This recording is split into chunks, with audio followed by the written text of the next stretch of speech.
बेटा। नमस्कार, स्वागत है आपका। आप देख रहे हैं बिहार तक। मैं हूं आपके साथ सुकन्या सिंह। कुर्नी विधानसभा उपचुनाव का रण सजकर तैयार हो गया है और इसमें मुकेश सहनी ने वीआईपी कार्ड खेल दिया है। मुकेश सहनी जो अब तक महागठबंधन और एनडीए की तरफ पासा फेंक रहे थे कि भाई सहनी समुदाय से उम्मीदवार दीजिए, और जब अपनी पार्टी की तरफ से कैंडिडेट देने की बात आई तो उनको भूमियार ही पसंद आए। इसी पर आज हम चर्चा कर रहे हैं। चर्चा में हमारे साथ जुड़ गए हैं जेडीयू की तरफ से लव सिंह जी, इसके अलावा देवजानी जी एलजेपीआर की तरफ से जुड़ी हैं जो एनडीए का पक्ष रखेंगी, और साथ ही हमारे साथ वीआईपी की तरफ से भी राजा राम जी जुड़ गए हैं। स्वागत है आप सभी का। आगे चलकर सीनियर जर्नलिस्ट भी हमारे साथ जुड़ेंगे। जी, तो हमारे साथ अब वरिष्ठ पत्रकार राजीव जी भी जुड़ गए हैं। तो चलिए बातचीत को आगे बढ़ाते हैं। सबसे पहले राजा राम जी से बातचीत कर लेते हैं। राजा राम जी, इतना बताइए कि सहनी कैंडिडेट सिर्फ महागठबंधन और एनडीए देगा। अब मुकेश सहनी को जब भरोसा करना होगा तो भूमियार पसंद आ जाएंगे, क्या कहेंगे? नहीं, सबसे पहले मैं आपको धन्यवाद देता हूं। बात ऐसी है कि सहनी के लिए, सहनी हमारा एक परिवार है और सहनी के लिए हम हमेशा बात करते आ रहे हैं। परिवार का सब कोई बात करता है। रह गई बात ये कि हम वहां राय को टिकट दिए चाहे अदर कास्ट को दिए, तो हमारी पार्टी ही अगले बार भी 11 सीट हमको मिला था, तो हर जाति वर्ग के लोगों को दिया गया था। तो कोई विशेष एक जाति वर्ग की पार्टी नहीं है, हर वर्ग के लोगों को देखा जाता है और हर वर्ग के लोगों को अपने साथ रखा जाता है। और आज समीकरण जो है वहाँ ये था कि भाई हमारे सहनी समाज को टिकट दूसरी पार्टी देती है, तो हम उस पार्टी का वोट, सहनी का वोट मिलेगा तो हमारा प्रत्याशी निकल जाएगा, वहां से जीतेगा। तो उसको समीकरण मिला करके हम राय समाज को दिए हैं टिकट। मजबूती से वहां हमारा 35-40 हजार हमारा वोट है और राय समाज का भी लगभग 28 से 30 हजार वोट है। तो चुनाव मजबूती से हम लड़ रहे हैं और चुनाव हम जीत रहे हैं। राजा राम जी, अगर कैलकुलेशन करने कागज कलम पर बैठे तो चुनाव आप लड़ेंगे भी और जीत भी जाएंगे, लेकिन उन सहनी को बुरा नहीं लगेगा कि भाई हमारे समाज का कैंडिडेट क्यों नहीं है, मुकेश सहनी खुद क्यों नहीं चुनावी मैदान में है? क्योंकि मांगने पर आप सहनी के लिए कैंडिडेट मांगते हो और देने की बात आती तो भूमियारों को दे देते हैं। नहीं, उसमें देखिए आज जो भी है, मैं पहले भी आपसे कह रहा हूँ चाहे अभी भी कह रहा हूँ कि जब हम बीजेपी के गठबंधन में थे, बीजेपी के साथ हमको बीजेपी ने 11 सीट दिए थे, तो उसमें हर जाति धर्म के लोगों को मैं अपने साथ रखा था, हर लोगों को टिकट दिया गया था। और आज जो है कि ऐसा नहीं है कि खाली सहनी की पार्टी है तो सहनी के लोग ही लड़ेंगे। ठीक है, हमारा डिमांड थे और अति पिछड़े के नेता पूरे बिहार में एक माननीय मुकेश सहनी जी हैं और अति पिछड़े की लड़ाई लड़ रहे हैं। तो सर्वे समाज हमारा है और सर्वे समाज के साथ हम लड़ रहे हैं और साथ में हैं। बिल्कुल, देवजानी जी भी हमारे साथ बनी हुई है। देवजानी जी, जो लॉजिक समझाने की कोशिश कर रहे हैं वीआईपी के प्रवक्ता, वो लॉजिक आपको समझ आ रहा है क्या? नहीं, बिल्कुल समझ नहीं आ रहा। मैं तो यही बोलूंगी कि ये भारतीय संविधान है, इसमें सबको हक है अपने अपने कैंडिडेट को रखने का, रखे। लेकिन फाइनली देखिए चीजें मैंने सिर्फ आंकड़ों से नहीं, हम लोगों ने एनडीए के तरफ से जो आपके केदार प्रसाद गुप्ता जी जो खड़े हुए हैं, और लास्ट ईयर जो 2020 में उन्होंने सिर्फ 770 के आसपास के वोटों से आ रहे थे, तो इस बार डेफिनेटली वो आंकड़ा पार होगा और बहुत ही बहुमत से जीतेंगे। और अभी जो क्या कहते हैं आपके वीआईपी से जो शख्स ने हम लोग को समझाने की कोशिश की, मुझे बिल्कुल समझ में नहीं आया, मेरे पल्ले एक्चुअली नहीं पड़ा। और रही बात गणित की, चाहे वो भूमियार हो चाहे राय समाज के हो, आप कुछ भी कर लीजिए, अभी आप सवर्ण के क्या कहते हैं उम्मीदवार को अब लेके जरूर आए, लेकिन वोटिंग वहीं पे होगी जहाँ पे सही चीजें होंगी। बिल्कुल बिल्कुल। लव सिंह जी भी हमारे साथ जुड़े हुए हैं। लव सिंह जी, फोन किसका आ गया था? कोई गुप्त बातचीत हो रही थी क्या? कोई डील हो रही थी क्या? सहनी जी से तो कहीं कोई बातचीत नहीं हो रही थी, ये जरा बताइए। सुकन्या, पहले तो धन्यवाद कि आपने अब बैक टू बैक कुढ़नी पर इतना ध्यान दिया है। निश्चित तौर पे लड़ाई बड़ी है और हम जातवाद की बात तो करते भी नहीं है, सभी पार्टी को स्वतंत्रता है। ठीक है लव सिंह जी, ओवैसी जी का फोन तो नहीं था कहीं? सुकन्या, कोई भी पार्टी स्वतंत्र है अपना उम्मीदवार खड़ा करने का। खड़ा करने के लिए सहनी जी ने भी खड़ा किया, मुझमें उस पर कुछ भी टिप्पणी नहीं करना है। जिस पार्टी से जिसको उचित लगा उन्होंने उम्मीदवार खड़ा किया है। लेकिन मैं आपको सुकन्या दावे के साथ कह रहा हूं कि वोट हमारे साथ है। सभी लोग जानते हैं कि कौन क्या करने के लिए खड़ा है, वो चाहे ओवैसी जी की पार्टी हो या बाकी पार्टियां हो। लड़ाई सीधे सीधे महागठबंधन और सांप्रदायिक शक्तियों के बीच है और इसमें महागठबंधन की भारी बहुमत के साथ जीत होगी सुकन्या।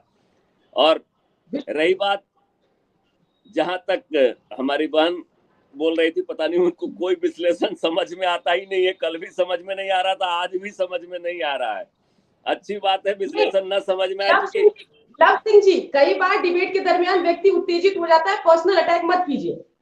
जी जी, मैं पर्सनल अटैक नहीं कर रहा हूं, मैं बोल रहा हूं मेरी बहन को समझ में नहीं आ रहा है अगर कोई विश्लेषण तो अलग बात है। मैं पर्सनल अटैक करता भी नहीं, और आज तक के इतिहास में 25 सालों से टीवी कर रहा हूं, 22 सालों से कभी मेरा माइक म्यूट नहीं किया गया।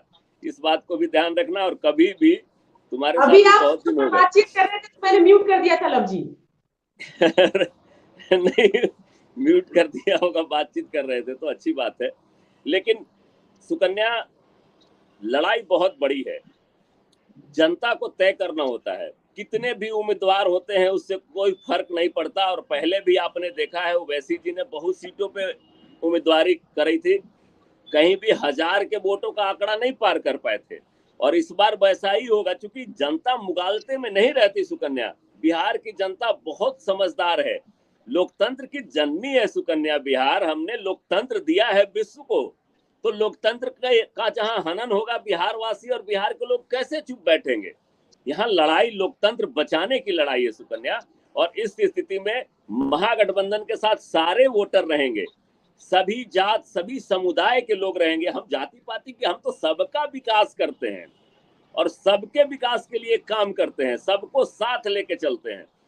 ऐसी पार्टी है हमारी। और नहीं तो बोल रहे आज महागठबंधन को सबका साथ मिलेगा, लेकिन मोकामा गोपालगंज, खासतौर पर गोपालगंज की अगर बात करें तो अपना जो एमवाई कॉम्पिटिशन था वही गड़बड़ा गया, इसलिए गोपालगंज हाथ से निकल गया। नहीं सुकन्या, थोड़ी बहुत गड़बड़ाहट हुई। आपने देखा होगा पिछली बार जब वहां चुनाव लड़ा गया था तो हमारा महागठबंधन के राजद के उम्मीदवार का वोट कितना था, उसमें साधु यादव जी को भी 42,000 वोट आ गए थे।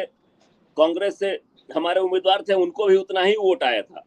और उस समय आज भी वहां सबसे ज्यादा अगर किसी व्यक्ति की किसी माइनॉरिटी वोट की संख्या है गोपालगंज में, उसमें से 10,000 कम हुआ। मैं मान रहा हूं कि इसके चलते हमारी हार हुई, तो वही तो सबक लेगी ना बिहार की जनता, कि थोड़ी सी चूक करने में उनको लग ही नहीं रहा था कि गोपालगंज हमारेंगे, इसलिए 10,000 अकेलियत के भाइयों ने उधर वोट दे दिया। क्योंकि इतना बड़ी मजबूत समीकरण के बाद भी हम चुनाव वहां हारेंगे ऐसा कोई भी नहीं सोच रहा था। चाहे सहानुभूति का वोट था, सहानुभूति में सभी लोगों ने वहां वोट कर दिया, क्योंकि सुभाष सिंह जी 4-5 टर्म से वहां एमएलए थे और सहानुभूति रही। और हम लोगों ने भी बहुत, मैंने सोचा ही नहीं था कि गोपालगंज चुनाव हम लोग हारेंगे। और यही अकेलियत के भाइयों में भी थोड़ा भ्रम रह गया। नहीं तो जहां 50,000 वोट है, 30 से 35,000 पोल हुए होंगे, तो मैक्सिमम वोट तो हमारे गठबंधन को ही अकेलियत समाज का मिला है। और इस बार 100% अकेलियत समाज का वोट हमारे गठबंधन को मिलेगा और हम भारी बहुमत के साथ कुर्नी का चुनाव जीतेंगे। चलिए, राजीव जी भी हमारे साथ बने हुए। राजीव जी, आखिरी मौके पर जो वीआईपी ने भूमिहार कार्ड खेला है, इसका नुकसान किसको होगा और कितना फायदा वीआईपी को होगा, क्या लग रहा है? नीलाभ कुमार को जो घोषित किया गया है, तो ये मुकाबला बड़ा दिलचस्प हो गया है। पहले ये माना जा रहा था कि महागठबंधन वर्सेस बीजेपी होगा और बीच में ओबीसी की पार्टी और सैनिक की पार्टी कुछ वोट काटेगी। पर जो नीलाभ कुमार जो है वो भूमिहार जाति से हैं, और वहां पे देखिए समझना वहां पे पड़ेगा कि वो अगर भूमिहार और सहनी का वोट अगर कॉम्बिनेशन मिल जाता है तो काफी दिक्कत आने वाली है महागठबंधन को भी, बीजेपी को भी। पर ये है कि मुकेश सहनी जो है कुर्नी सीट से अपनी वो जमीन तलाश कर रहे हैं, जो बीच में उनको झटके लगे थे, तो वो कहीं ना कहीं वो मुझे कुर्नी विधानसभा से वो अपनी जमीन तलाश कर रहे हैं। और पहले भी मैंने आपके डिबेट में कहा था, देखिए मुजफ्फरपुर में जो है मल्ला जाति काफी वहां पे है, और वहां पे कोई बड़ा नेता अभी तक हुआ नहीं है। जयनारायण निषाद के बाद, जो उनकी मृत्यु के बाद, तो वो चाहेंगे, मुकेश सहनी ये भी चाह रहे हैं कि ये जो कुडनी की विधानसभा के माध्यम से वो महागठबंधन और बीजेपी दोनों जो पार्टी है, देखिए अभी उन्होंने जब नीलाभ कुमार को जो घोषणा किया है, अब आप देखिए ये दोनों पार्टी से ये बार्गेनिंग करने के पोजीशन में आ गए हैं। वो बीजेपी से भी बार्गेनिंग कर सकते हैं, महागठबंधन से भी बार्गेनिंग कर सकते हैं। तो ये मुकेश सहनी के लिए बहुत ही अच्छा, मतलब अपनी वो जमीन तलाश रहे हैं। और देखिए अब हमें एक फैक्टर मुझे ये भी देखना पड़ेगा, जेडीयू के प्रवक्ता बैठे हुए हैं, ओबीसी को हल्के में, ओबीसी जो है काफी बड़े सिरदर्द बन रहे हैं महागठबंधन के लिए। ओबीसी के कारण जो है महागठबंधन गोपालगंज में हार गया, और ओबीसी जो है कहीं न कहीं 24 के विधानसभा 24 और 25 में वो अपनी जमीन तलाश रहे हैं। पिछले बार उनको 5 विधानसभा सीट मिला था। तो कहीं न कहीं सावधान रहना पड़ेगा ओबीसी से भी, क्योंकि वहाँ पे 23,000 मुस्लिम मतदाता हैं। लेकिन अभी जो वीआईपी की तरफ से जो मास्टर स्ट्रोक खेला गया है, वहाँ 40,000 भूमिहार वोट हैं और 25,000 के आसपास सहनी वोट है। और अगर मान लीजिए कि महागठबंधन का भी जो है, उसमें जो अगर मान लीजिए यादव वोट है, उसमें मुस्लिम वोट है, तो मुझे लगता है मुकाबला जो है त्रिकोणीय हो गया है। तो कहीं न कहीं रोमांचक मुकाबला है, T20 मैच जैसा ये है। हमें इंतजार करना पड़ेगा, देखना पड़ेगा। लेकिन मुझे लग रहा है कि कहीं न कहीं मुकाबला त्रिकोणीय हो गया है और दिलचस्प है। देखते हैं आगे क्या होता है। बिल्कुल बिल्कुल। देवजानी जी, दावा जो ये किया जा रहा है कि भाई बड़ा गेम चेंज कर दिया है मुकेश सहनी ने भूमिहार कैंडिडेट देके। अगर हम भूमिहारों की बात करें तो ये बीजेपी के वोटर माने जाते हैं। हाँ, एमएलसी चुनाव में और पिछले कुछ दिनों से अगर तेजस्वी की राजनीति देखें, भूमिहारों को प्लीज करने की कोशिश तेजस्वी यादव की तरफ से भी की जा रही है। तो कुछ नुकसानों का खिसकेंगे सवर्ण क्या एनडीए के खाते से? मुझे ऐसा नहीं लगता है। अभी जो हमारे जो पत्रकार महोदय ने जो भी बताया, मुझे लगता है कहीं ना कहीं विश्लेषण सही है। और ये किसको नुकसान पहुंचाएगा मुझे ये नहीं पता, बट डेफिनेटली ये जरूर है कि एक अच्छा आपका जो पॉलिटिकल जो एक ये होता है कि भाई बाद में हम लोग बैठ के उस चीज को एक गठबंधन में या फिर महागठबंधन में जाएंगे, ये डेफिनेटली आंकड़ों में फर्क लाएगा। और मुकेश सहनी का ये जो मूव है आपका क्या कहते हैं जो आपके भूमिहार के जो कैंडिडेट को उन्होंने खड़ा किया, डेफिनेटली इसमें नुकसान तो महागठबंधन का ही है। एनडीए का नुकसान इसलिए नहीं है क्योंकि ऑलरेडी दे आर प्रो आपके साइड है आपके बीजेपी के, तो कहीं ना कहीं चीजें अच्छी होगी।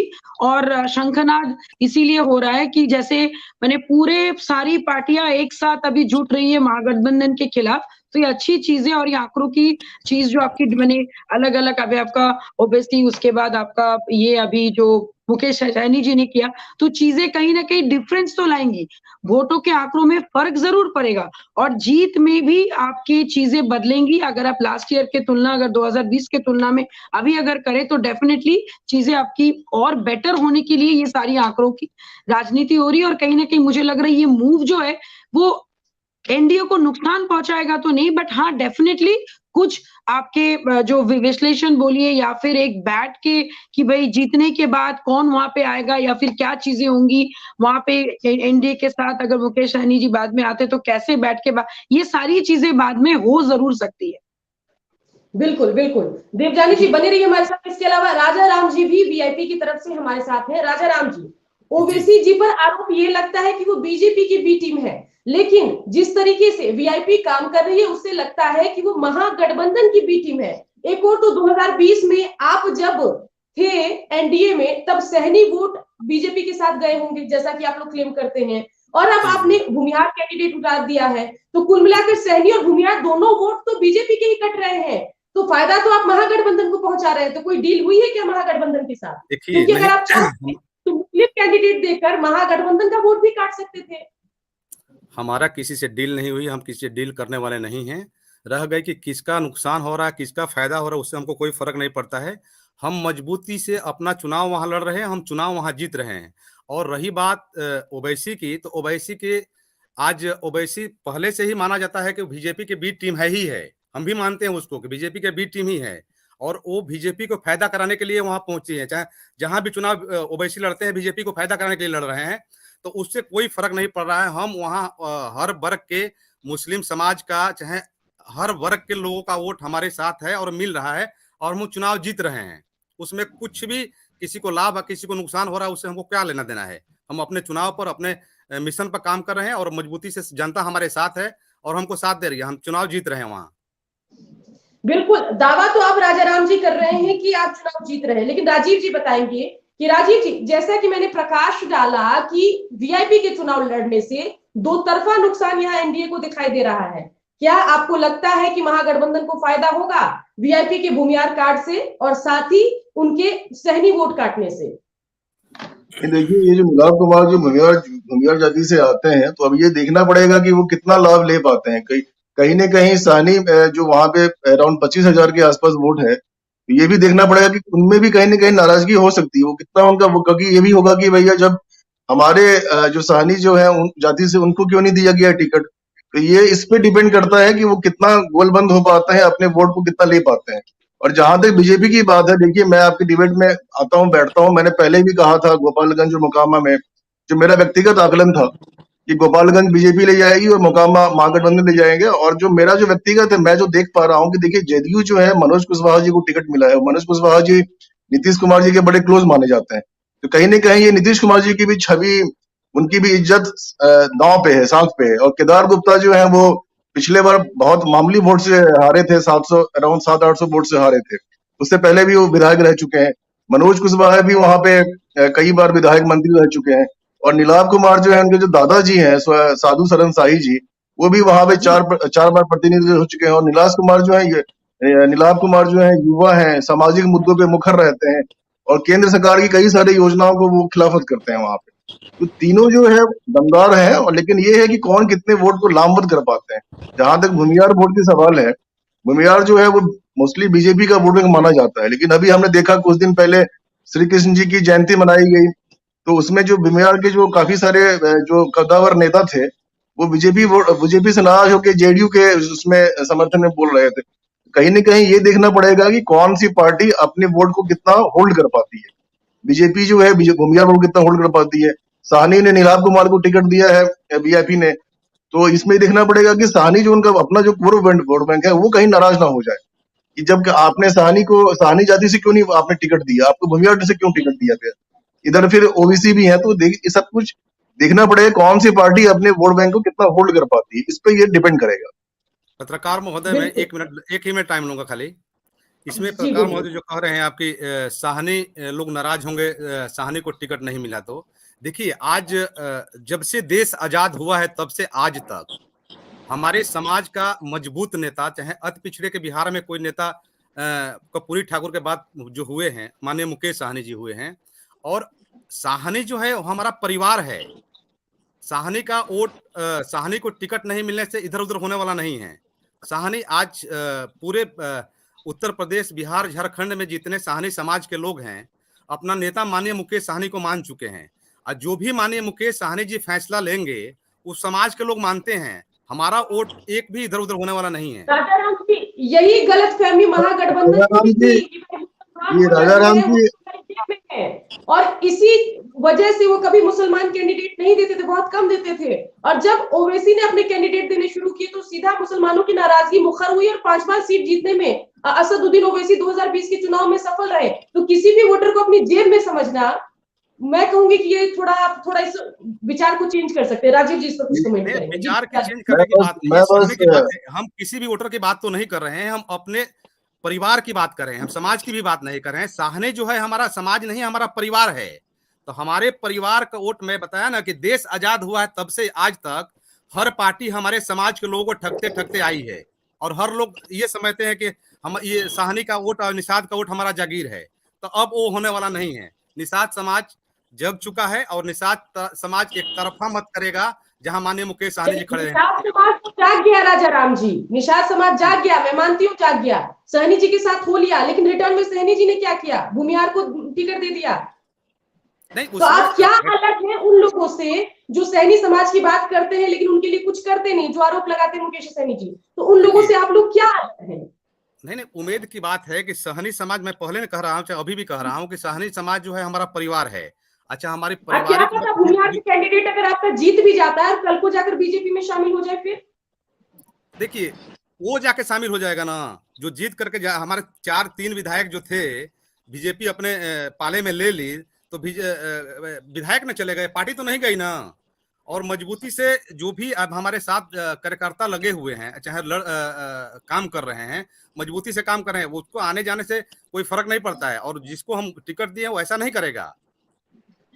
चलिए, आपको वरिष्ठ पत्रकार राजीव जी जवाब देंगे। राजीव जी बोलिए। हाँ सुकन्या, जैसा कि आप कह रही थी, मैं बस एक एडवाइस देना चाहूंगा, अपने विचार देना चाहूंगा कि देखिए आत्मविश्वास अच्छा होता है, लेकिन अति आत्मविश्वास गड़बड़ होता है। अति आत्मविश्वास ठीक नहीं है, उसे कहीं ना कहीं, तो मैं अपने मित्र वीआईपी पार्टी के कहना चाहूंगा कि देखिए आपको ये चीज देखना पड़ेगा कि अति आत्मविश्वास से कहीं मामला गड़बड़ ना हो जाए। तो ये तो कहीं ना कहीं नाराजगी तो है। अगर हम साहनी की बात करते हैं, निषाद की बात करते हैं, लेकिन हम टिकट की भूमिहार जाति से देते हैं, तो कहीं ना कहीं नाराजगी तो स्वाभाविक है। तो आपको ठीक है, अच्छी बात है कि आपको विश्वास है कि सानी वोट आपके पास आएगा। बस मेरा व्यक्तिगत ये कहना है, कहीं ना कहीं आपको ये देखना पड़ेगा। देखिए गोपालगंज में महागठबंधन ओवर कॉन्फिडेंस में हार गया, ओबीसी की सीट वहां 12,000 वोट ले आई। तो आपको कहीं ना कहीं ये अलर्ट होना पड़ेगा कि भैया ऐसा नहीं है कि सानी में आपके वोट भी कट सकते हैं। अति आत्मविश्वास कहीं ना कहीं अच्छा नहीं होता है वीआईपी पार्टी के लिए। मैं बस ये कहना चाहूंगा, ये मेरा व्यक्तिगत है, कोई व्यक्तिगत टिप्पणी नहीं है, बस व्यक्तिगत विचार है मेरा। तो कहीं ना कहीं आपको ये भी देखना पड़ेगा कि वोट आपके लामबंद होंगे, ऐसा नहीं कि वोट आपके छिटक जाए। अभी मैं कह रहा हूँ कि अभी आपने नतीजों के बाद राजीव जी साफ हो जाएगा कि जो दो नाव की सवारी शुरू की है वीआईपी पार्टी ने, वो सवारी उनको नैया पार लगाती है, बीच में मझधार में गिराती है। ये नतीजों के बाद तय होगा। हम लोग इस पर कुछ कमेंट नहीं करते हैं, समझ गए कि भाई इनका प्लान ये है कि सहनी तो आ जाएंगे, साथ में अगर कुछ भूमियार आ गए तो मुकाबला त्रिकोणीय भी हो सकता है, सेकंड भी आ सकते हैं, फर्स्ट भी आ सकते हैं। ये इनका प्लान है और देखते हैं प्लान सक्सेसफुल होता है कि नहीं, नतीजों के बाद साफ हो जाएगा। लव सिंह जी हमारे साथ बने हुए। लव सिंह जी, जैसा कि वरिष्ठ पत्रकार भी दावा कर रहे थे कि कुछ दिनों से जो है भूमिहार वोटर जो है उनका झुकाव महागठबंधन की तरफ हुआ है और सवर्णों को आप लोग भी क्लेम करते हैं कि भाई ये हमारे साथ रहते हैं, हमारे पक्ष में वोट करते हैं, और जब आप बीजेपी के साथ होते तब तो सवर्ण वोट आपको मिलते ही हैं। तो क्या लग रहा है मुकेश सहनी के इस कार्ड से आप लोग को कितना नुकसान फायदा होगा, बीजेपी को कितना नुकसान फायदा होगा? देखिए सुकन्या, हमने सवर्णों के साथ साथ सभी वर्गों के लिए काम किया है। जदयू ऐसी पार्टी थी अकेली, माननीय मुख्यमंत्री जी नीतीश कुमार जी ने सवर्ण आयोग का गठन किया था और पहला राज्य था जहां सवर्ण आयोग का गठन हुआ था। ईडब्ल्यूएस का हमने समर्थन किया था कि जो गरीब तबके के लोग हैं उनको आरक्षण मिलना चाहिए। तो हमने सवर्णों के लिए काम किया। हम सिर्फ गाल बजाने वाले लोग नहीं है, हम काम करने वाले लोग हैं। और मैं आपको दावे के साथ कह रहा हूँ, उनके साथ आपने हाथ मिला लिया, उन्होंने ईडब्ल्यूएस आरक्षण का विरोध किया था। देखिए मैं अपनी पार्टी की बात कर रहा हूँ सुकन्या जी, और मेरे साथ जो लोग भी हैं सभी लोगों ने इसका समर्थन किया था। और आज मैं आपको बता रहा हूँ सुकन्या जी कि हमने बड़े ही मजबूती के साथ हर तबके के लिए काम किया है। वो चाहे पिछड़ी जाति के लोग हों, अति पिछड़ी हो, महादलित हो, सवर्ण समाज हो, और खास करके महिलाओं के लिए, महिलाओं के उत्थान के लिए तो जितना काम आदरणीय मुख्यमंत्री जी ने किया है शायद ही इस देश में किसी नेता ने किया हो। मैं 50% आरक्षण की बात हो, पंचायतों में आरक्षण देने की बात हो, पुलिस भर्ती में आरक्षण देने की बात हो, सब लोग हमारा अनुकरण करते हैं। हमने जो काम करके दिखाया है, और खास करके अपनी बहू बेटियों माताओं के लिए आप किसी भी राज्य से हमारी तुलना नहीं कर सकती हैं। हमने जिस तरह सबके उत्थान के लिए काम किया है, किसी एक व्यक्ति के उत्थान के लिए काम नहीं किया है। 17 बहुत सारे काम किया। जहाँ तक सहनी समाज की भी बात है, सहनी समाज के लिए सबसे ज्यादा अगर किसी ने काम किया है तो माननीय मुख्यमंत्री जी ने किया है। तो सभी समाज, और पिछले में मैं तो समझ ही नहीं पा रहा हूँ कि कैसे लोग कह रहे हैं कि पिछला यहाँ का चुनाव में सहनी समाज के वोट आप भी कह रही है कि भाजपा गया। यहाँ से सहनी जी उम्मीदवार थे, महागठबंधन ने ही सहनी समाज को यहाँ स्थापित किया है।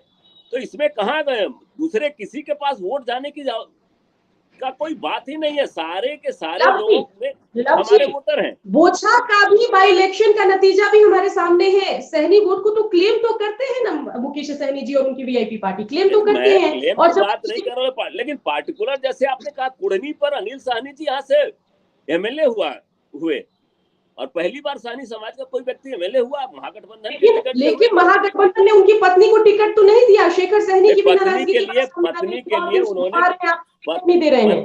लव सिंह जी अखबार खोलिए और उसमें देखिए कि अनिल सहनी अपनी पत्नी के लिए टिकट चाह रहे थे। शेखर सहनी की भी नाराजगी है, बहुत सारे लोग हैं, तो नाराजगी दोनों तरफ है। देखिए यहाँ बहुत सारे उम्मीदवार थे और गठबंधन के लिए, गठबंधन धर्म के पालन करते हुए यहाँ जेडीयू के सिंबल पर उम्मीदवार तय किया गया है। लेकिन उम्मीदवार जो भी है, मनोज कुशवाहा महागठबंधन के उम्मीदवार हैं, 7 दलों के उम्मीदवार हैं, और सबका साथ इनके साथ है, सबका समर्थन प्राप्त है। इसमें कहीं कोई हिचक की बात ही नहीं है, और बहुत बहुमत के साथ की बात तय हो जाएगा कि किसका समर्थन किसके पास है। देवजानी जी हमारे साथ बनी हुई है। जब लव सिंह जी अपने कामों का बखान कर रहे थे तो देवजानी जी लगातार रिएक्ट करना चाह रही थी। देवजानी जी बोलिए। रिएक्ट मैं क्या, अभी तो पूरे क्या कहते हैं राज्य के महिला भी इस पर रिएक्ट करेंगे। अभी आपने कहा कि आपके राज्य में जो काम हुआ है वो कहीं और कोई राज्य में नहीं हुआ, तो मैं आपको बता दूं कि नीति आयोग के रिपोर्ट के हिसाब से बिहार जो है वन ऑफ द मोस्ट सबसे गरीब राज्य में माना जाता है। तो अगर इतना ही काम हुआ है तो सबसे हम लोग लास्ट में क्यों हैं? नंबर 1। नंबर 2, अगर इतना ही काम हुआ है तो इतने जो उद्योग जो रोज आपके आ रहे हैं उसका कहाँ है? इंडस्ट्री कहाँ है? इंफ्रास्ट्रक्चर कहाँ है? यहाँ के बच्चे बाहर जाके काम क्यों कर रहे हैं? एजुकेशन सिस्टम कहाँ है? 5 से 6 साल लग जाते हैं एक बच्चे को ग्रेजुएशन करने में, और आप बात कर रहे हैं कि आपने बहुत काम किया है। और अभी आप सिर्फ अपने दल को रिप्रेजेंट नहीं कर रहे हैं, आप यहाँ पे महागठबंधन को कर रहे हैं रिप्रेजेंट। तो एक तरफ जो आरजेडी जो 10% ईडब्ल्यूएस पे जो हमेशा क्या कहते हैं उसको खंडन करते हैं, और आप उन्हीं के साथ जाके आप लोग महागठबंधन में सरकार बना लिए। तो कोई चीजें आपके तरफ से सही नहीं है लव जी, कोई चीजें सही नहीं है। अच्छी बात है ट्राई करना, बार बार बोलना अच्छी बात है, लेकिन अगर मैं इंफ्रास्ट्रक्चर की बात करूं या फिर अगर मैं यहाँ पे अगर मैं उन्नति की बात करूं कि नहीं बहुत अच्छा काम हुआ है, तो सॉरी टू से ऐसा कोई काम नहीं है। आज भी हम लोग को डर लगता है कोई एक्स्ट्रा काम करने में या बाहर जाके कोई चीजें करने में, क्योंकि भाई पता नहीं बाहर में क्या होगा। तो अभी भी वही हाल है, ऐसा नहीं कि हाल में कुछ ये हुआ है। महागठबंधन सरकार आने के बाद बोलने में बहुत अच्छा लग रहा है, लेकिन चारों तरफ आरा में देखिए, बेगूसराय में देखिए, पटना में देखिए, हर दिन तो दिन दहाड़े गोलियां आजकल ऐसे ही चलने लगी कि लोग रास्ते में खड़े होकर भूंजा और चना खा रहे हैं। तो ये तो हम लोगों ने कल्पना नहीं की थी ना कि हमारे ऑनरेबल सीएम साहब के होते हुए जो हमारे इस राज्य के जिनको हम लोग मुखिया मानते हैं उनके होते हुए ये सारी चीजें होंगी। अभी आप बोल तो रहे हैं कि जीत आपकी होगी, आपने जब पूरा काम ही नहीं किया, कुर्नी के लिए इतना तड़पने की कोई जरूरत नहीं है। ठीक है, माना कि वहां पे हमारे ऑनरेबल सीएम साहब के डायरेक्ट कैंडिडेट है, लेकिन मैं आपको बता दूं कि अभी हम लोग पूरी जनता को इतना पता है कि अभी जितनी भी आप विश्लेषण लगा लीजिए, सैनी बोर्ड, भूमिहार बोर्ड, ब्राह्मण बोर्ड या फिर पासवान बोर्ड, कुछ भी लगा लीजिए, एंड ऑफ द डे जैसे आप लोग बोल रहे हैं कि सबके अगेंस्ट में आपने महागठबंधन की आए हैं और आप लोग यहाँ पे एनडीए सरकार को खत्म करना चाहते हैं, तो मैं आपको एक चीज क्लियरली बताना चाहती हूँ कि एनडीए सरकार भी चाहती है कि जंगल राज से, डबल जंगल राज से बिहार को मुक्ति देने के लिए। चलिए, वीआईपी के प्रवक्ता भी हमारे साथ हैं जी। बिल्कुल, आप दोनों का शुरू होता है सर, लव जी और देवजानी, जब आप दोनों का आपस में शुरू होता है तो चलता चला जाता, फिर प्रोग्राम बंद करना पड़ता है। तो आप क्या नहीं चाहता, लेकिन बहन को पता नहीं, एक आरोप आपने जो है वीआईपी पे लगाया, सुकन्या एक आरोप आपने वीआईपी पे लगाया, उसका जवाब देने के आपके पास आऊंगी। हमने स्पेशल एक आरोप आपका है वीआईपी पे, बिल्कुल। हमारे साथ राजा राम जी वीआईपी के प्रवक्ता भी हैं। राजा राम जी, एक आरोप जेडीयू की तरफ से ये लगा कि भाई सहनी तो आपके वोटर है ही नहीं, वो तो महागठबंधन के आरजेडी के वोटर है। चाहे उन्होंने 2020 के चुनाव का जो है वो भी दिया कि भाई देखिए कैसे अनिल सहनी जीत गए, अगर वीआईपी के साथ होते तो बीजेपी को जीतना चाहिए था। इस पर क्या कहेंगे? नहीं, सहनी जब वीआईपी का वोटर नहीं है तो ये वहां वाले चुनाव जीत कैसे गए? हमारे सपोर्ट से चुनाव जीते ना, वहां से जो चुनाव जीते हैं हमारे गोपालगंज वाले। हाँ जी, तो गोपालगंज में तो हार गए। अरे वो दूसरा था, क्या नाम था वो विधानसभा, मोकामाबाद, हाँ सॉरी, वहां पर जो चुनाव जीते तो हमारा सपोर्ट ही था ना वहां पर। और कहने से इनके कहने से क्या हो जाता है कि वीआईपी का सहनी वोट है ही नहीं। हम जानते हैं ना कि समाज हमारे साथ है, समाज हमारा है, हमारे साथ है। बिल्कुल। लव जी ये दावा कर रहे हैं कि भाई जो सहनी वोटर तो हमारे हैं, आप बेशक उस पे दाने डालते रहिए लेकिन हमारे साथ ही जाएंगे। लेकिन लव जी एक बात जरा बताइए, आप बड़ी बड़ी बातें सबके विकास की करते हैं, जातीय जनगणना का मुद्दा बनाकर कि भाई आपने बीजेपी से अपने रास्ते अलग कर लिए, लेकिन उसको डिले करने की वजह क्या है ये भी एक बार बता दीजिए अगर आप बैठे हैं तो। नहीं सुकन्या, एक दिन उस पर भी डिबेट रख लेना आप। और रही बात सुकन्या जी डिले करने की, सरकार ने जातीय जनगणना करवाने की समय सीमा बढ़ा दी है, पहले मार्च का मई कर दिया। ये काम बहुत जटिल है और बीच में उपचुनाव भी आते रह रहे हैं, इसलिए थोड़ा थोड़ा चुनाव के समय में इस तरह के कार्य नहीं किए जाते हैं, तो डिले होना स्वाभाविक है। 2 उपचुनाव आ गए तो उसमें कोई बड़ी बात नहीं है। क्यों डिले? 8 दिसंबर को नतीजा आ जाएगा अपने कुर्नी का, तो फिर आपने मई में क्यों पूछा सर? नहीं सोचा क्या, मतलब जनगणना एक दिन की बात तो है नहीं। जनगणना एक प्रक्रिया है जिसमें 1 साल 1.5 साल लगेगा। और उसी हिसाब से माननीय मुख्यमंत्री जी ने 2 महीने का टाइम बढ़ाया है, टाइम पीरियड दिया है अपने। 2 महीने हमारा डिस्टर्ब भी तो हुआ, 2 उपचुनाव हुए। एक उपचुनाव में 15 से 20 दिन डिस्टर्ब होता है, 1 महीने का टाइम लग जाता है। और उस टाइम पीरियड में आप जानती है आचार संहिता के बाद जनगणना हो नहीं सकता है, सारे अधिकारी उस काम में लग जाते हैं। तो इसमें कहीं कोई बड़ी बात नहीं है। और रही बात मेरे भाई साहब की, मैंने कहा सभी पार्टियों का, सभी जातियों का, सभी समुदायों का समर्थन हमारे साथ है। अनिल सहनी जी के और ये सहनी समाज अकेले उसमें अछूता नहीं है, हमने सबके लिए काम किया है। मछुआरों को जो टैक्स लगता था, आज टैक्स कहाँ लगता है? नहीं लगता है। तो हमने हर समाज के लिए काम किया है सुकन्या, और हर तबके के लिए काम किया है। हम तो कह रहे थे, जो लोग भी बोलते हैं, अरे हम तो स्पेशल स्टेटस का मांग कर रहे हैं। आप खुद ही जान रहे हैं बिहार में संसाधनों की कितनी कमी है। सीमित संसाधन में भी जितना विकास हमने किया है बिहार का, इसको कोई सोच नहीं सकता है। आज जिस तरह की सड़कें हैं क्या बिहार माना के, जातीय जनगणना की जो तारीख या समय सीमा आपने बढ़ाई है, क्या 24 से पहले वही मास्टर स्ट्रोक होगा नीतीश कुमार का? बताइए कि 24 में चुनाव है लोकसभा के, उससे पहले जो है मई तक सुकन्या, समय सीमा बढ़ा दी जाए, तब एकदम जातीय जनगणना बिहार में होगी, पूरे देश में माहौल बन जाएगा। सुकन्या, समता मूलक समरस समाज की स्थापना करना हमारा उद्देश्य है। और उस उद्देश्य के तहत जातीय जनगणना इसलिए आवे कि जिसकी जितनी भागीदारी, नहीं जरूरी भी आप बताते हैं और समय सीमा भी बढ़ा देते हैं। हमारे साथ राजीव जी बने हुए हैं। राजीव जी, कई मुद्दों से होते हुए बहस जो है जातीय जनगणना पर भी आ गई है। जातीय जनगणना की समय सीमा नीतीश सरकार ने बढ़ा दी, मार्च से बढ़ाकर उसको मई कर दिया गया 2023 में। तो क्या लग रहा है, इसको कैसे देखते हैं आप? बिल्कुल, देखिए अभी जो है वो कहीं न कहीं चुनावी लाभ लेने की सब जगह तैयारी होती है। जैसे गोपालगंज है, मोकामा हुआ, विधानसभा सीट हुआ। अभी जो चुनाव हो रहा है कुढ़नी में, देखिए ये एक तरह से आप कह सकते हैं कि सेमीफाइनल मैच है। हर पार्टी जो है हर पार्टी अपने अपने समीकरण बिठा रही है, वो चेक कर रही है कौन सी जाति किस तरफ जाती है। लेकिन कहीं न कहीं जो निगाहें हैं और निशाना जो है वो अगली विधानसभा की तरफ है। और तो इसलिए है कि मैं देखिए इसलिए, और जो बीजेपी जो है हमेशा, अभी मैं देख रहा था सुकन्या की, लोकसभा चुनाव पर है नीतीश कुमार की। बिल्कुल बिल्कुल, मैं वही कह रहा हूँ कि देखिए ये जो है इसको आप सेमीफाइनल मैच कह सकते हैं कि हर पार्टी जो है इसके माध्यम से देखना चाहती है कौन जाति किस तरफ जाती है, किस तरह करवट है। जैसे आपने देखा कि गोपालगंज में आरजेडी ने सीट दिया वहां पे वैश्य समाज के गुप्ता जी को। इसी तरह से जो है अभी आप नीरव कुमार को भी दिया गया यहाँ पे सीट कुढ़नी में। तो मैं ये कह रहा हूँ कि एक चीज मैं इसमें कहना चाहूंगा कि आपने कहा था कि जातीय जनगणना के कहीं न कहीं इसकी जो तिथि जो बढ़ाना है, इसका मेन मकसद जो है यही है। अगले विधानसभा चुनाव और लोकसभा चुनाव में मेन जो निशाना वहीं पे है। अभी मैं एक चीज, जैसे बीजेपी जो है हमेशा जंगल राज की बात करती थी। अभी मैंने देखा सुकन्या की आप देवराजी मिश्रा जी जंगल राज की बात कर रही थी, तो लव कुमार जी कुछ कहना चाह रहे थे, आपने रोक लिया। देवजानी मित्रा प्रोनाउंसिएशन ठीक से कीजिए। देवजानी मिश्रा जी कुछ जंगल राज की बात कह रही थी, तो लव कुमार जी कुछ रिएक्ट करना चाह रहे थे, आपने रोका। तो देखिए मेन बात ये भी है कि जो आरजेडी के जब शासन था तो जंगल राज कह के सवर्णों को डराया जाता था। मेरी आवाज मिल रही है? जी जी राजीव जी बोलिए।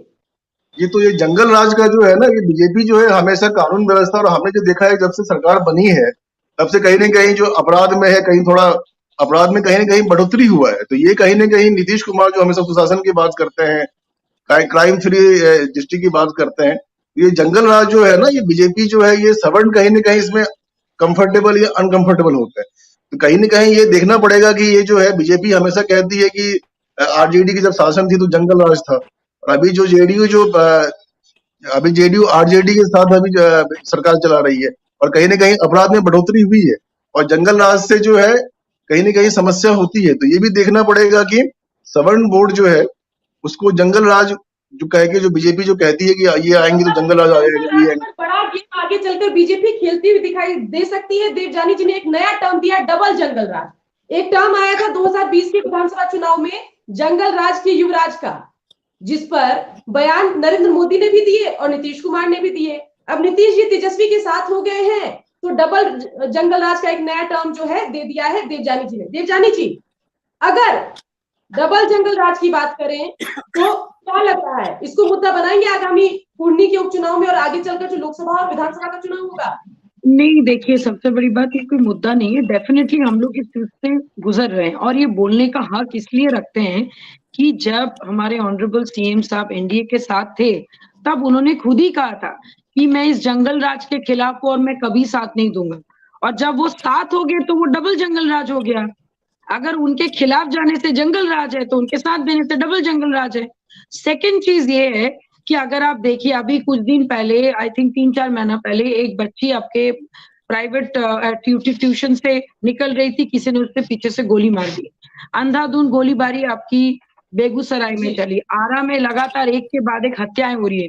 अचानक से ये घटनाएं बढ़ने का रीजन तो लोगों को और हमारे जैसे जनता को बोलिए, सबको क्या लगेगा कि भाई अचानक से ये चीजें हो रही है बोल के हम लोग ये सारी चीजें फेस कर रहे हैं। और क्योंकि लोगों को एक बैकवर्ड में, माने जो पीछे एक बैक ऑफ द माइंड में जो एक स्टोरी है कि भाई नहीं, अगर आरजेडी और क्या कहते हैं जेडीयू क्योंकि साथ में आ गए तो महागठबंधन की सरकार है और देखो फिर से वही चीजें हो रही है, तो ये किसी को डराने के लिए कभी बीजेपी ने या फिर एनडीए ने इसका इस्तेमाल नहीं किया। एक्चुअली ये होता है। और मैं आपको बता दूं, हम लोग जब बिहार से बाहर जाते हैं ना, लोग भी यही बोलते हैं, लोग भी यही बोलते हैं। मैं जब बाहर जाती हूँ लोग बोलते हैं अरे अभी तो महागठबंधन है, अभी तो फिर तुम्हारे वहां पे हत्याएं बहुत बढ़ गई होंगी, आपके लोग जी आपकी भाषा बोलेंगे, आपके लोग आपकी भाषा बोलेंगे, उसके नहीं, मेरे प्रमाणित लोग ये एक्चुअली जनरल टॉक है, ये मेरी भाषा नहीं है, ये जनरल टॉक है। और डबल जंगल राज के दिमाग में रख के हम लोग यहाँ पे जीतना नहीं चाहते। सच्चाई पे जीत होगी, डेफिनेटली सच्चाई पे जीत होगी। और रही बात, अगर डर के वजह से, डर की राजनीति से वोट अब और हासिल नहीं होगा, क्योंकि अभी के युवाओं को ये सबसे मतलब ही नहीं है। उनको विकास चाहिए, जो विकास दिखाएगा, जो विकास देगा, जो बिहार में रह के काम करने का मौका देगा, भैया वो उनके साथ जाएंगे। और मुझे ऐसा नहीं लगता है कि महागठबंधन की सरकार में जब से आए अभी तक ऐसा कुछ हुआ है, ऐसा कुछ हुआ लव है। सिंह जी आपकी बात पर रिएक्ट करेंगे क्योंकि आपने आरोप लगाया जेडीयू पर डबल जंगल राज कहा है, तो इसमें लव सिंह जी अपना बचाव करेंगे, रिएक्ट करेंगे, उसके बाद में जाऊंगी वीआईपी के प्रवक्ता के पास। जी बोलिए लव सिंह जी। सुकन्या बचाव नहीं करेंगे, हमने काम किया सुकन्या, और हमने शांति का राज्य दिया है। थोड़ी सी छटपटाहट हुई है, सत्ता का हस्तांतरण हुआ है और इनको पता भी नहीं चला, इनके पैर के नीचे से जमीन खिसक गई, तो ये तो उसी का प्रस्फुटीकरण है ना। थोड़ी बहुत छटपटाहट में गोलियां इधर उधर चला लें, कोई दिक्कत नहीं है, लेकिन उससे कानून व्यवस्था, सत्ता जो है बीजेपी के पांव के नीचे से खिसकी है। एलजेपीआर के लिए तो अपॉर्चुनिटी आ गई, आपकी तख्ता पलट से अपॉर्चुनिटी आ गई है एलजेपीआर के लिए। जो वो चाहते थे भाजपा लोकसभा की सरकार हो, उसका माहौल बनता दिख रहा है। नहीं, अपॉर्चुनिटी को सुकन्या कैश करें, अच्छी बात है, कैश भी कर रहे हैं, अभी तक पता नहीं कहाँ है, लेकिन फिर भी मैं आपको दावे के साथ बता रहा हूं कि अभी इंडेक्स निकला होगा, क्राइम का डाटा जो इनके भारत सरकार बनाती है, उसमें देख लीजिए बिहार कैवां नंबर पर है और पहले नंबर पर कौन राज्य है? उत्तर प्रदेश है, मध्य प्रदेश है, दिल्ली है। बिहार का नंबर 27वां है सुकन्या, और ये कह रहे क्राइम बढ़ा है हमारे यहाँ। क्राइम की रिपोर्ट की बात करेंगे तो वो नीति आयोग की रिपोर्ट लेके आ जाएंगे, बहस लंबी चली जाएगी। बिल्कुल नीति आयोग के रिपोर्ट को मैंने तो कहा ना कि हमारे पास स्पेशल स्टेटस का दर्जा दे दे। कब से हमारी मांग है, डे 1 से हमारी मांग है। आज माननीय उप मुख्यमंत्री जी गडकरी जी के सामने भी इस मांग को रखी है, तो उसको दे देना चाहिए ना। बिहार से जब अपने संसाधन छीना, बिहार का जब विभाजन हुआ तो मिनरल सारे तो झारखंड में चले गए, बिहार के पास बचा नहीं। और उस सीमित संसाधन में जो आदरणीय नीतीश कुमार जी ने काम करके दिखाया, ये जो डिवीजन था बिहार झारखंड का, जिसका विरोध महागठबंधन करती थी, वो भी तो बीजेपी के साथ मिलकर आपने किया। मैं कह रहा हूँ कि जब राज्य का डिवीजन हुआ तो मिनरल सारे उधर चले गए, उसके बाद हमने स्पेशल स्टेटस का मांग किया। अरे लव सिंह जी, वो डिवीजन भी तो आप लोगों ने मिल बैठकर तय किया, इसलिए लंबे समय तक झारखंड में बीजेपी की सरकार बनती रही कि भाई जो कमिटमेंट बीजेपी ने किया था वो पूरा कर दिया। तो उस समय आप बात रखते बीजेपी वालों के सामने? बिल्कुल रखा है हमने। सुकन्या पहले दिन से हमने मांग रखा है कि हमको स्पेशल स्टेटस दिया जाए, क्योंकि बिहार में संसाधनों की कमी है। स्पेशल स्टेटस दिया जाएगा तो बहुत सारे उद्योग लगेंगे, हमारे यहाँ टैक्स पे छूट मिलेगा, तो लोगों को रोजगार मिलेगा, हमारा राज्य समृद्ध होगा। और इस व्यवस्था के बाद भी हमने जो तरक्की करी है, आज हमारा कहां से कहां पहुंच गया बजट सुकन्या। 15 सालों में आप देख लो उठा के, 17 सालों में बिहार का। फिर बहन कहेंगे कि उस समय तो एनडीए का भी राज था। अरे नेता माननीय मुख्यमंत्री जी नीतीश कुमार जी थे, और हर प्लेटफॉर्म पर आदरणीय नरेंद्र मोदी जी ने, सुकन्या, कुछ दिन पहले ही चर्चा किया था कि बिहार जैसे राज्य को नीतीश कुमार किस ऊंचाई तक लेकर गए, और आज कैसे हम तुरंत खराब हो गए 3 महीने में। सुकन्या, 3 महीने में हम ऊंचाई पर लेके जा रहे थे बिहार के राज्य को, कानून व्यवस्था में कह रहे थे कि सुशासन देखिए तो बिहार से सीखिए, बिहार से अपने मुख्यमंत्रियों को सीखने की नसीहत दे रहे थे, और आज हम खराब हो गए क्या? 3 महीने में हमें वही मुख्यमंत्री हैं और वही तरह से आपको भी जो 3 महीने पहले खराब लगती थी वो बड़े अच्छे लगने लगे, ये भी तो बात है ना सर। जिनके विषय में बात कर करके आपने अब तक सरकार चलाई, उन्हीं के साथ आपने हाथ मिला लिया। फिर 2015 में बीजेपी को गाली दे देकर आप सत्ता में आए और फिर बीजेपी के पास चले गए। तो दिक्कत ये भी है ना, एक पहलू तो ये भी है कि कुर्नी में जब चुनाव होगा और सिंबल जेडीयू का होगा तो जनता सोचेगी कि अगर हम जेडीयू के उम्मीदवार को देते हैं तो क्या पता नीतीश फिर पलटी मारकर एनडीए के पक्ष में चले जाए। जो एनडीए के अगेंस्ट है वो एक बार जरूर सोचेगा। राजीव जी हमारे पास है, इसको जवाब देते। राजीव, आपके पास जवाब लेके राजीव जी जो बोलेंगे नहीं, जवाब तब तक तो ठंडा हो जाएगा। सुकन्या, सवाल किया तो जवाब सुन लीजिए ना।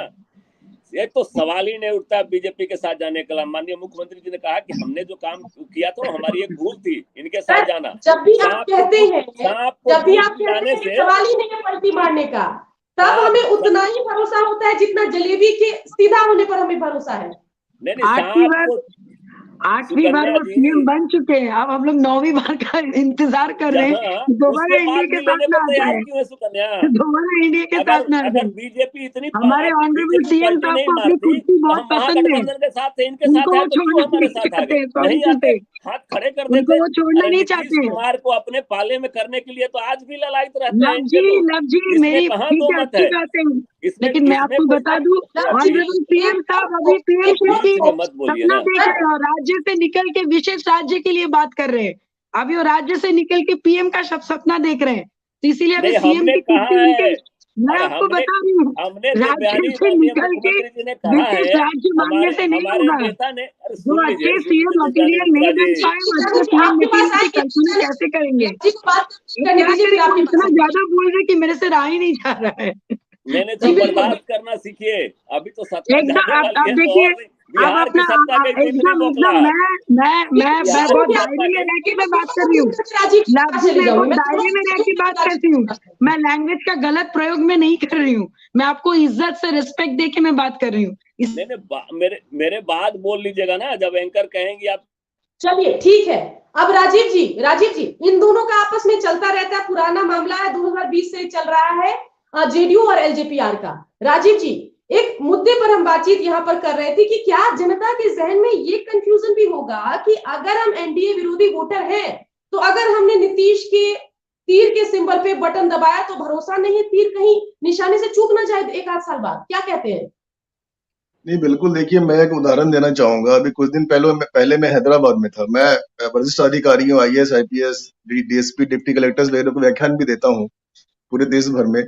तो मैं कुछ दिन पहले बैठा हुआ था तो वहां पे कई एक तरह से कमेंट करके बोल रहे थे कि अरे आपका जो है बिहार में क्या होता है, कब किसके तरफ कौन चला जाता है, क्या कुछ पता ही नहीं चलता। एक तरह से T20 का जैसे मैच होता है कि रोमांचक में अगला पल क्या होगा, अगला पल क्या होगा।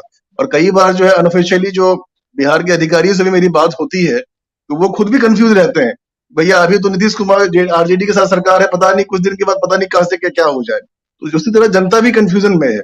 नीतीश को मैं ये देखी कब सरकार जो है कब किसके साथ होती है, तो आम जनता के साथ जो अधिकारी भी है कई बार मेरी अनऑफिशियली बात होती है वो खुद भी कंफ्यूज रहते हैं। तो इस तरह देखिए कहीं ना कहीं वो छवि पे असर पड़ता है। और क्योंकि अगर आप अपनी अपनी मजबूरियां होती है, अभी हमारे जेडीयू के प्रवक्ता साथी बैठे हुए हैं, कुछ दिनों पहले बीजेपी के साथ थे तो वो उस हिसाब से बात करनी पड़ती थी, अभी जो है वो आरजेडी के साथ है तो जिनको जी भर के कोसा करते थे अब उनको डिफेंड करना पड़ता है। तो ये बड़ी एक तरह से मुझे लगता है कि ये जो ऊपर से जो होती है, जो डिसीजन होती है तो ऊपर से होती है, नीतीश कुमार जी करते हैं या तेजस्वी यादव करते हैं, लेकिन सबसे जो मेन समस्या होती है वो प्रवक्ताओं की हो जाती है।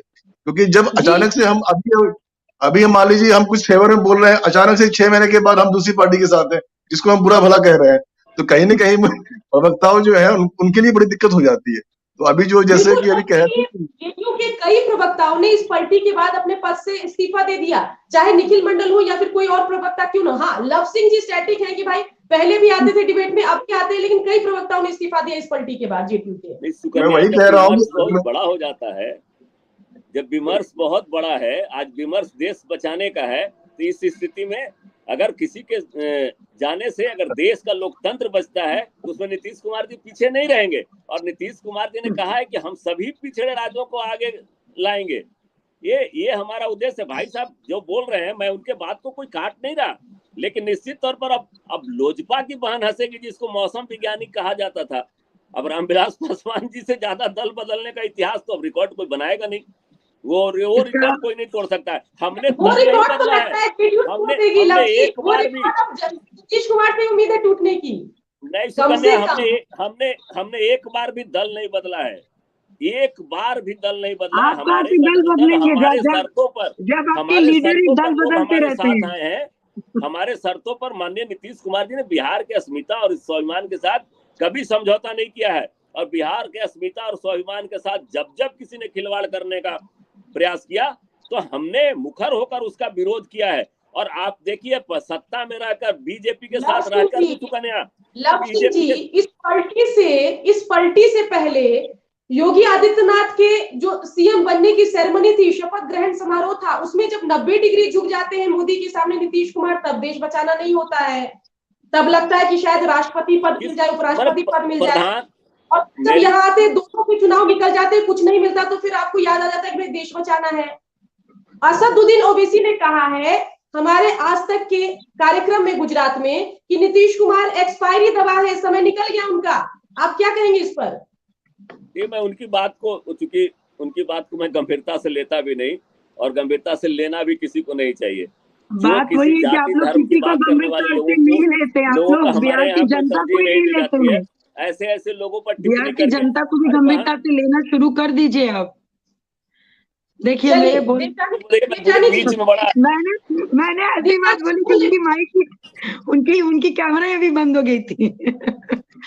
बोलिए लव जी बोलिए।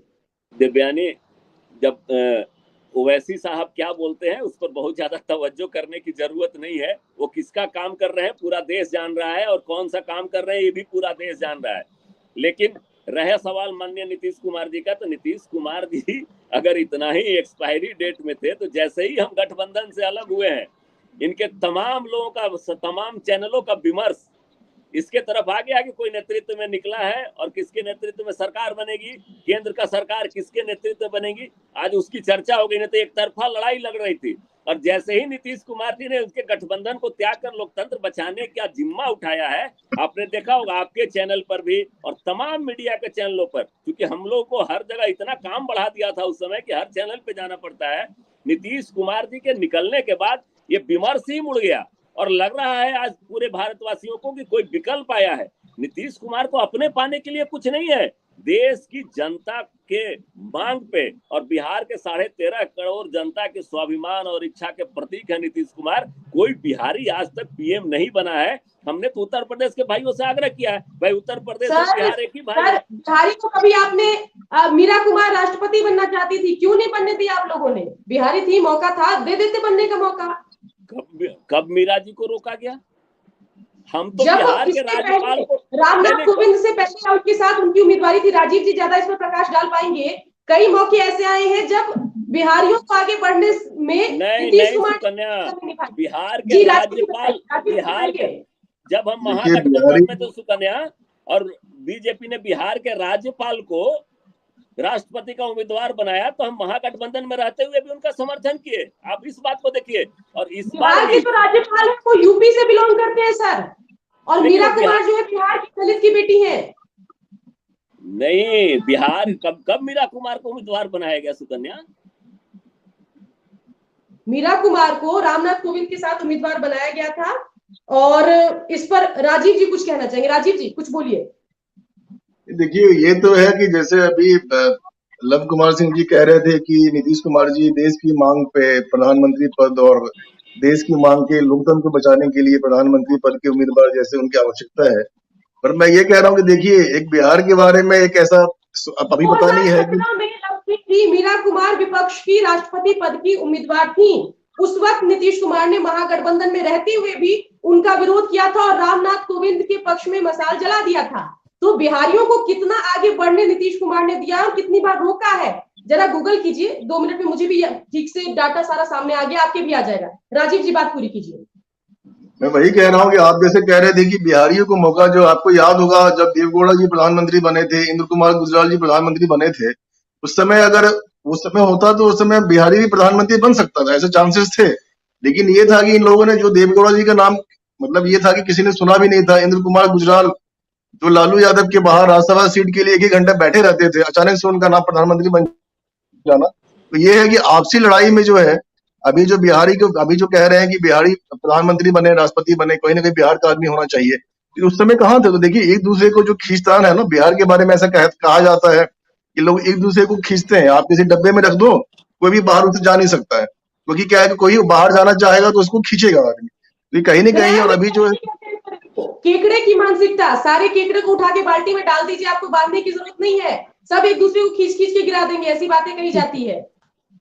वही मेंटलिटी बिहार में भी है कि भैया हम नहीं बनेंगे प्रधानमंत्री, भैया आप उसको करने दो, उसको कोई भी आगे नहीं बढ़ना चाहिए। तो ये सब देखिए बात है, ये सब टीवी डिबेट में कहना अच्छा लगता है, लेकिन कहीं ना कहीं अभी जैसे देश के लोकतंत्र को बचाने के लिए देश की मांग पे प्रधानमंत्री बनने की नीतीश कुमार की बात चल रही थी। मैं कह रहा हूँ कि अभी वाईएसआर आए थे तेलंगाना से, अरे आप एकजुट नहीं हो पा रहे। ममता बनर्जी है, वाईएसआर है, आप खुद भी, ममता बनर्जी ने मना कर दिया कि हम कांग्रेस के साथ नहीं आएंगे। वाईएसआर ने जो है अपनी क्षेत्रीय पार्टी को राष्ट्रीय पार्टी बना डाला। तो आप जब प्रधानमंत्री बनेंगे कैसे? आप जब खुद जो आपके दोस्त यार उसको आप एकजुट नहीं कर पा रहे हैं, तो आप प्रधानमंत्री का ख्वाब कैसे करें? मुझे तो लगता है ये मुंगेरी लाल का सपना है। तो मुझे वही कहता हूँ, नीतीश कुमार जी देखिए, नो डाउट मेरा व्यक्तिगत मानना है कि मैं जब छोटा था तो मैं मिथिलांचल से बिलोंग करता हूँ। वहां मुझे याद है, मैं अपने पापा के साथ जब पटना आता था, मेरे पापा पीडब्ल्यूडी में इंजीनियर थे, तो मुझे हमें आने में काफी समस्या होती थी। अभी भी मैं छोटा, लेकिन अभी भी है कि रोड, बिजली, पानी, सड़क में गांव-गांव में देखता हूँ। तो ये कहीं न कहीं इस बात में कोई दो राय नहीं है कि अभी बिहार जो पहले हमने देखा था बचपन में, अभी काफी चेंज हुआ है, रोड है, बिजली है, सड़क है। लेकिन कहीं न कहीं जो देखिए बात वही, जहां तक पीएम बनने की संभावना है ये है, तो मुझे लगता है कि पहले आपको ध्यान बिहार में देना चाहिए, बिहारी लोगों के लिए देना चाहिए। और 15 साल जो इतने लंबे समय तक रहे नीतीश कुमार जी, और कहीं न कहीं बार-बार देखिए पाला बदलने से जो है ना, छवि पे भी असर पड़ता है। कई बार हमने देखा होगा मीम्स भी बन रहे हैं नीतीश कुमार पे, कई सारे जोक्स भी आ रहे हैं। मूल सवाल तो यही था कि क्या एनडीए विरोधी वोटर जो है उसको जेडीयू के सिंबल पे भरोसा होगा? आरजेडी के सिंबल पे तो भरोसा है, लेकिन जेडीयू के सिंबल पे भरोसा होगा?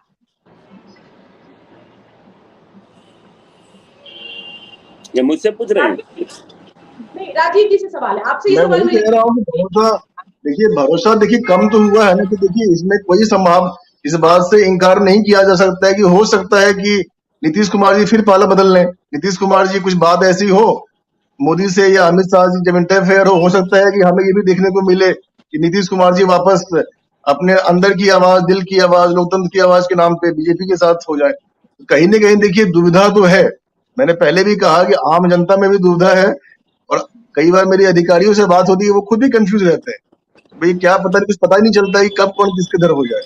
कहीं न कहीं जो बार-बार जो पाला बदलने से, जानी जी, अगर ऐसा कोई पाला बदल होता है तो सबसे बड़ा नुकसान चिराग पासवान का, एलजेपी आर का हो जाएगा, कि जो एक कोऑर्डिनेशन आप चाहते थे बीजेपी के साथ, वो विदाउट नीतीश ही पॉसिबल है। नीतीश आएंगे तो फिर माहौल आपके लिए भी खराब होगा। तो क्या वहां जाकर आप जब प्रचार के लिए चिराग पासवान जाएंगे तो इस मुद्दे को भी, पलटी मार वाले नीतीश कुमार के मुद्दे को भी उठाएंगे?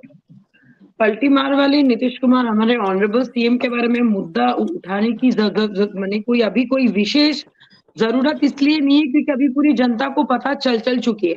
और मुझे नहीं लगता है कि हमेशा हम लोग यही बात कर रहे हैं कि सीएम साहब अगर वापस एनडीए में आएंगे कि नहीं। ये भी हम लोग देखना पड़ेगा कि भाई बीजेपी उनके साथ दोबारा हाथ मिलाएंगे कि नहीं, क्योंकि जो बार बार पलटी मार रहे हैं वो फिर से आएंगे, फिर से जाएंगे, और अपना नाम सिर्फ गिनीज बुक ऑफ रिकॉर्ड में एज अ सीएम की कुर्सी अगर वो लेना चाहते हैं, अगर यही उनकी मंशा है, तो अब यह और नहीं होने वाला। क्योंकि मुझे ऐसा लगता है कि जेडीयू का ऑलरेडी जो जनाधार है वो ऑलरेडी बहुत कम हो चुके हैं। वो हम लोग मुकामा इलेक्शन में देख चुके हैं। अभी उनका समय आ गया है कि अभी वो रेस्ट करे, आराम करे, और युवाओं को सौंप दे अपना राज्य, और उनको आगे बढ़ाने दे, विकास करने दे, और आप युवाओं को लेके चले। क्योंकि मेरा हमेशा मानना है, मैं बस एक बात बोलूं, पसंद नहीं है।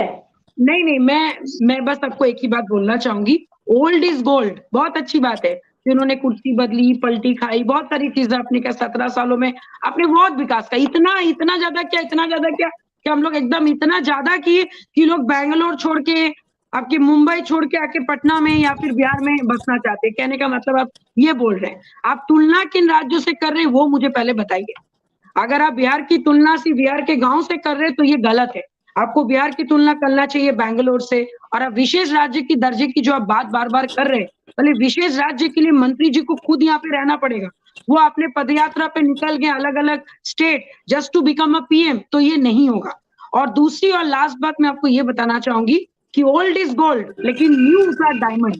तो नए युवा पीढ़ी को अगर आगे बढ़ने के लिए, अगर क्योंकि अभी के युवा को चाहिए भाई विकास, उनको चाहिए विकास, उनको नौकरी चाहिए, उनको हर एक सुख सुविधा चाहिए अभी, और उनको आप मूर्ख नहीं बना सकते।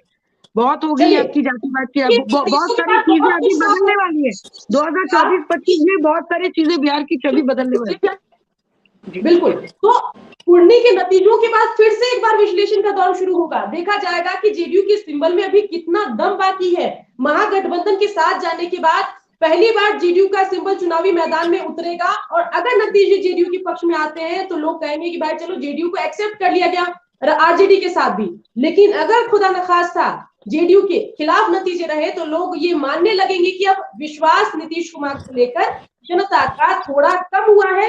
पहले कुर्नी के चुनाव पर और आगे चलकर उसके नतीजों पर नजरें हमारी टिकी रहेगी। आप बने रहिए, देखते रहिए बिहार तक, और इस चर्चा में शामिल होने के लिए मेरे सभी मेहमानों का बहुत बहुत शुक्रिया। धन्यवाद सुकन्या। धन्यवाद।